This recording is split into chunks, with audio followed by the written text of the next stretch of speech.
Hi hello welcome to my ఇంటి రుచులు only vegetarian. పిల్లలకు స్కూల్స్ స్టార్ట్ అయ్యాయి కదండి. వాళ్ళకు లంచ్ బాక్స్లోకి ఏదైనా స్పెషల్గా చేసి పెట్టాలి. అలాగే మనకు టైం కూడా ఎక్కువసేపు పట్టకుండా సింపుల్గా ఏదైనా ప్రిపేర్ చేయాలి అనుకుంటే కనుక ఇలా కుక్కర్లో టేస్టీగా ఈ సోయా రైస్ని ప్రిపేర్ చేసుకోండి. అదేనండి మిల్ మేకర్ రైస్. ఈ మిల్ మేకర్ రైస్లోకి ఇలా మనం మసాలాను ప్రిపేర్ చేసుకుని ఈ రైస్ చేసుకుంటే కనుక చాలా సింపుల్గా అయిపోతుంది. అలాగే టేస్ట్ కూడా చాలా బాగుంటుంది. పిల్లలకు చాలా ఫాస్ట్గా ఈ లంచ్ బాక్స్ రెసిపీని చేసి పెట్టవచ్చు. ఈ మిల్ మేకర్ రైస్ని ఎలా ప్రిపేర్ చేసుకోవాలో ఆలస్యం చేయకుండా ప్రాసెస్లోకి వెళ్ళిపోదాము. ముందుగా దీనికోసం బాస్మతి రైస్ని తీసుకుని ఒక అరగంట ముందుగా నానబెట్టుకుని ఉంచుకున్నాను. మీరు నార్మల్ రైస్తోనైనా కూడా చేసుకోవచ్చు, లేదంటే ఇలా బాస్మతి రైస్తో చేసుకుంటే కనుక కనీసం ఒక అరగంట లేదంటే 15 నిమిషాల ముందుగా ఈ రైస్ని శుభ్రంగా కడిగి నానబెట్టుకోవాలి. ఇప్పుడు ఈ రైస్ని పక్కన పెట్టేసుకుని మనం ఒక గిన్నెలోకి నీళ్ళను కాచి తీసుకోవాలి. ఈ వేడి నీళ్ళల్లోకి మనం ఏ గ్లాస్తో అయితే బాస్మతి రైస్ తీసుకున్నామో ఆ గ్లాస్తో అయితే ఒక గ్లాస్ వరకు మిల్ మేకర్ని తీసుకోవాలి. ఈ మిల్ మేకర్ నేను చిన్నవి తీసుకున్నాను. కావాలి అంటే పెద్ద మిల్ మేకర్తోనైనా కూడా చేసుకోవచ్చు. అలాగే మిల్ మేకర్ తక్కువ కావాలి అనుకుంటే కనుక మనం ఇంకా ఈ క్వాంటిటీని తగ్గించి వేసుకోవచ్చు. ఒక 5 నిమిషాలు ఇలా వేడి నీటిలో ఈ మిల్ మేకర్ని ఉంచిన తర్వాత మనం వెంటనే చల్లనీళ్ళు వేసేసుకుని వెంటనే ఈ నీళ్ళను పిండేసుకుని మనం ఒక మిక్సింగ్ బౌల్లోకి వేసేసుకోవాలి. మరి ఎక్కువసేపు వేడి నీళ్ళల్లో ఈ మిల్ మేకర్ని ఉంచుకున్నా కూడా పేస్ట్ అయిపోతాయి. అందుకని జస్ట్ ఒక 5 నిమిషాలు కొద్దిగా సాఫ్ట్ అయిన తర్వాత వెంటనే కూల్ వాటర్ వేసేసుకుని మనం ఈ మిల్ మేకర్ని ఇలా వాటర్ని పిండేసుకోవాలి. ఇప్పుడు ఇలా వాటర్ పిండుకుని ఈ మిల్ మేకర్లోకి 1 కప్పు వరకు పెరుగును వేసుకోవాలి. అలాగే ఇందులోకి ఒక 1/2 టీ స్పూన్ వరకు సాల్ట్, అలాగే 1 టీ స్పూన్ కారం, ఒక 1/2 టీ స్పూన్ వరకు వేయించిన ధనియాల పొడిని వేసుకుని అంతా కూడా బాగా మిక్స్ చేసుకోవాలి.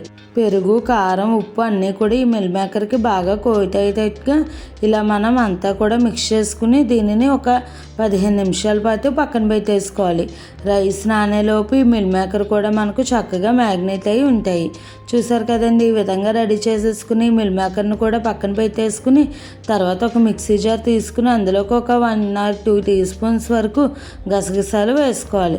అలాగే 2 టీ స్పూన్స్ వరకు ఎండు కొబ్బరి పొడి, ఒక 1/2 టీ స్పూన్ వరకు సోంపు వేసుకుని వీటిని మెత్తని పేస్ట్ లాగా గ్రైండ్ చేసుకోవాలి.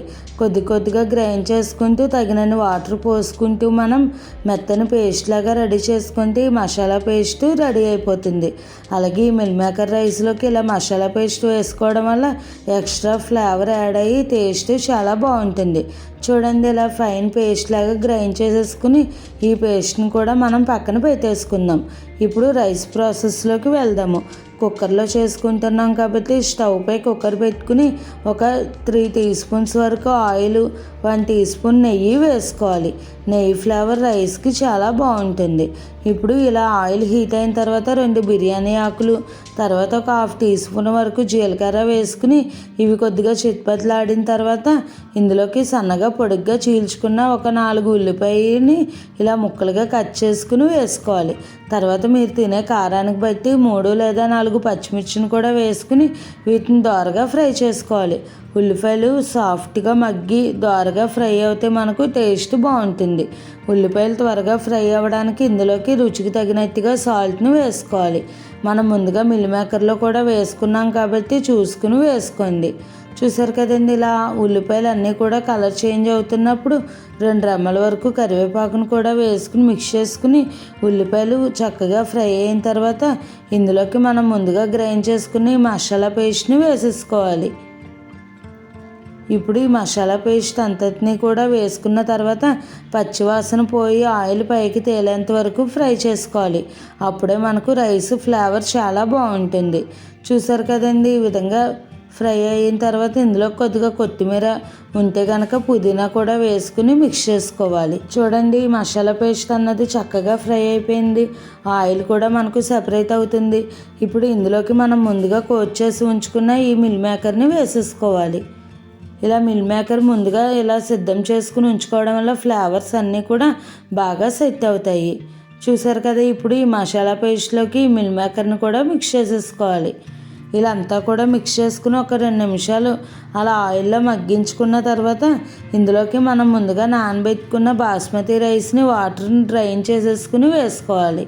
వాటర్ ఏమీ లేకుండా ఓన్లీ రైస్ ఒకటి వేసుకుని ఒకసారి అంతా మిక్స్ చేసుకోవాలి. ఇలా అంతా కూడా మిక్స్ చేసుకున్న తర్వాత ఇందులోకి 1 గ్లాసు బాస్మతి రైస్కి 1.5 గ్లాస్ వరకు వాటర్ని వేసుకోవాలి. అదే మీరు నార్మల్ రెగ్యులర్ రైస్ తీసుకుంటే కనుక 1 గ్లాసు రైస్కి 2 గ్లాసెస్ వాటర్ వేసుకోవాలి. ఇప్పుడు 1.5 గ్లాసు వాటర్ వేసుకున్న తర్వాత ఒకసారి మిక్స్ చేసుకుని సాల్ట్ అది టేస్ట్ చూసుకుని సరిపోకపోతే అడ్జస్ట్ చేసుకోవాలి. ఇలా అన్నీ కూడా అడ్జస్ట్ చేసుకున్న తర్వాత మనం మూత పెట్టేసుకుని ఒక 1 విజిల్ రానిచ్చుకుంటే సరిపోతుంది. మరి 2-3 విజిల్స్ రాకూడదు. జస్ట్ 1 విజిల్కి మనకు రైస్ అన్నది పర్ఫెక్ట్గా చక్కగా కుక్ అయిపోతుంది. చూసారు కదండి, సాల్ట్ వేసుకుని అడ్జస్ట్ చేసుకున్న తర్వాత మూత పెట్టేసుకుని 1 విజిల్ మీడియం ఫ్లేమ్లో రానిచ్చుకుంటే మనకు ఎంతో గుమగుమలాడే మిల్ మేకర్ రైస్ రెడీ అయిపోతుంది. ఇప్పుడు ఇలా విజిల్ పెట్టుకుని విజిల్ వచ్చేంత వరకు వెయిట్ చేసుకుంటే మనకు కేవలం ఒక 10 నిమిషాల్లో మనకు ఈ రైస్ అన్నది రెడీ అయిపోతుంది.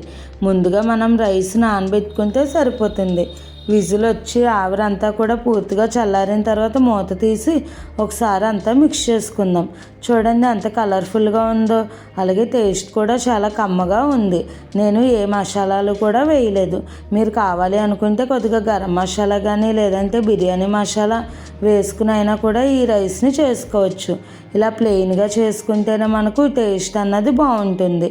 హోల్ గరం మసాలా కూడా ఏమీ వేయలేదు. ఎందుకంటే మనం పిల్లలకు లంచ్ బాక్స్లోకి చేసి పెడుతున్నాం కాబట్టి వాళ్ళు తినేటప్పుడు ఇబ్బంది లేకుండా ఇలా ప్లెయిన్గానే చేశాను. కమ్మగా చాలా బాగుంటుంది. ఇప్పుడు ఇలా రెడీ అయిపోయిన ఈ మిల్ మేకర్ రైస్ని వాళ్ళకు లంచ్ బాక్స్లోకి చేసి పెట్టేయవచ్చు. ఇలా లంచ్ బాక్స్లోకైనా కాదు, మనం ఈవినింగ్ డిన్నర్లోకైనా లేదంటే మధ్యాహ్నం లంచ్ టైంకైనా కూడా సింపుల్గా తక్కువ ఇంగ్రీడియంట్తో టేస్టీగా ఈ రైస్ని ప్రిపేర్ చేసేసుకోవచ్చు. దీనికి కాంబినేషన్గా ఆనియన్ రైతాని పెట్టుకుని పిల్లలకు లంచ్ బాక్స్ పెట్టి ఇచ్చేయవచ్చు. మీరు కూడా ఈ ప్రాసెస్లో ఒకసారి ఈ రైస్ని ప్రిపేర్ చేయండి. మీరు తయారు చేసి టేస్ట్ చూసిన తర్వాత ఎలా అనిపించింది అన్నది నాకు కామెంట్ చేయడం మర్చిపోకండి. అలాగే మీకు ఇంకేమైనా లంచ్ బాక్స్ రెసిపీస్ కావాలి అనుకుంటే కనుక నాకు కామెంట్ చేయండి. ఈ రెసిపీ కనుక మీకు నచ్చినట్టయితే లైక్ చేసి, షేర్ చేసి, కామెంట్ చేసి నా ఛానల్ సబ్స్క్రైబ్ చేసుకుని పక్కనే ఉన్న బెల్ ఐకాన్ క్లిక్ చేయడం మర్చిపోకండి. Thanks for watching.